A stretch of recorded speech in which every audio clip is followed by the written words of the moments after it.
There's a kind of strength that doesn't shout, it doesn't need attention, it just is. Quiet, steady, unshakable. That was Caroline Ingalls. And the woman who brought her to life, Karen Grassle, wasn't just playing a role. She lived it, screen. She was the calm in every storm, the hand that soothed, the voice that said, "We'll get through this." And off-screen, she was just as real. For 9 seasons, we watched her stir soup in the kitchen, mend clothes by lamplight, and hold her children close after a long day. But behind those scenes, there were stories, laughter, challenges, and a bond that turned a TV set into a home. Today, I want to share some of the most heartfelt, fun, and unforgettable moments from Karen Grassle's time on Little House on the Prairie. Not as gossip or trivia, but as a tribute to the woman who taught us what it meant to be a mother, a partner, and a person of quiet strength. Let's start with something that might surprise you. Michael Landon, yes, Charles Ingalls himself, was the class clown. I know, it's hard to imagine. The strong, moral, deep-voiced father of the Prairie, a prankster, but he was. And Karen has shared this with a smile. Michael loved practical jokes. He didn't do them to embarrass anyone. He did them to lighten the load. Because making a show like Little House, week after week, season after season, was hard work, long days, cold weather, emotional scenes, and Michael knew that laughter could carry you through, so he'd hide Karen's bonnet, swap her teacup with one full of glue, or once, and this one's still legendary, he tied her, boots together under the table during a quiet family dinner scene, and when she stood up, she nearly fell right into the set. The crew burst out laughing. Melissagilbert covered her mouth, and Karen, she didn't yell, she didn't scold, she just looked at Michael with that calm, knowing look, and said, "You're going to pay for that, Charles." And then she laughed too, because that was Michael. He wasn't just the star, he wasn't just the director, he was the heartbeat of the set. And his jokes, they weren't mean, they were love. A way to say, we're not just working, we're enjoying this. And Karen, being the grounded, graceful woman she was, played along. She gave as good as she got, and over time, their playful rhythm, him teasing, her calmly putting him in his place, became part of their real-life connection. And honestly, it made their on-screen marriage feel even more real. Because that's what real couples do. They tease, they roll their eyes, they laugh, even when they pretend not to. Now, let's talk about one of the most beautiful relationships on the show. One that wasn't scripted but lived, Karen Grassle and Melissagilbert. On screen, mother and daughter. In real life, something even deeper. Because when Melissa started on Little House, she was just 9 years old. And Karen, she became more than a co-star. She became a mentor, a protector, a steady presence in a world that could be overwhelming. Melissa has said it herself. Karen wasn't just playing my mom. She was my mom in so many ways. And you can feel it in their scenes. Watch the way Caroline touches Laura's hair before school. The way she listens, really listens, when Laura talks. The way she stands up for her. That wasn't acting. That was care. And off-screen, Karen made sure Melissa was okay. She checked in. She gave advice. She reminded her to be a kid, even when the cameras were rolling and when Melissa struggled with fame, with identity, with growing up too fast. Karen was there, not with a speech, but with a hug, with a cup of tea, with presence.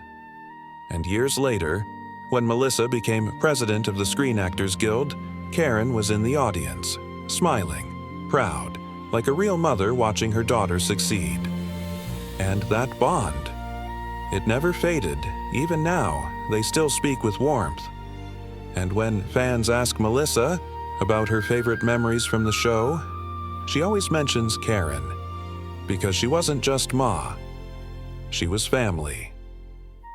Now, let's talk about something few people know. Karen Grassle had never ridden a horse before Little House. Can you believe that? The woman who rode side saddle in a bonnet, calm as can be, through wind and snow? She was learning as she went, and she didn't want to fake it, so she spent hours practicing. Early mornings, late afternoons, even on days off. She worked with the wranglers, learned how to mount properly, how to sit tall, how to look like she'd been riding her whole life. And you know what? You'd never know she was new to it, because she made it look effortless, and that says everything about her. She wasn't just showing up, she was committed to the role, to the story, to doing it right. And when you see Caroline riding into town, basket in hand, face peaceful, that's not just acting. That's a woman who did the work, and it mattered, because a Little House wasn't about perfection. It was about truth, and Karen brought that in every scene. Now, let's talk about the weather, because on Little House the cold wasn't fake. The wind, real. The snow, not plastic. They filmed in real seasons, and Karen has talked about how filming in harsh conditions made the show feel even more authentic. She remembered one scene, a winter episode, where she had to stand outside for hours wearing a thin dress and shawl. It was below freezing. Her fingers were numb. Her breath was visible. And Michael said, "Let's do another take." And she didn't complain. Because in that moment, she wasn't just playing Caroline. She was Caroline. Fighting through the cold. Holding on. Doing what had to be done. And that's why the show felt so real. Because they weren't pretending to suffer. They were living it. And that shared struggle. The cold, the dust, the long days brought the cast even closer, which brings me to something beautiful. The family atmosphere on set. Karen has said over and over, we weren't just a cast, we were a family. And you can feel it, not just in the scenes, but in the way they looked at each other, the way they laughed between takes, the way they celebrated birthdays, holidays, milestones. The crew knew everyone's coffee order. The actors brought homemade food. And at the end of the day, they didn't just go home. They lingered because they didn't want to leave. I've talked to fans who visited the Big Sky Ranch and said, you can still feel the love there.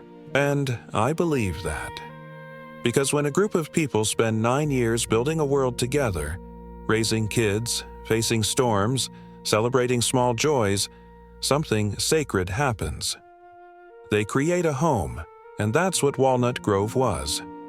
Not just a set, but a place where real bonds were formed, where laughter echoed, where tears were shared, and where, for a while, they got to live a simpler life. And Karen Grassle, she was at the center of it. Not loud, not flashy, but steady.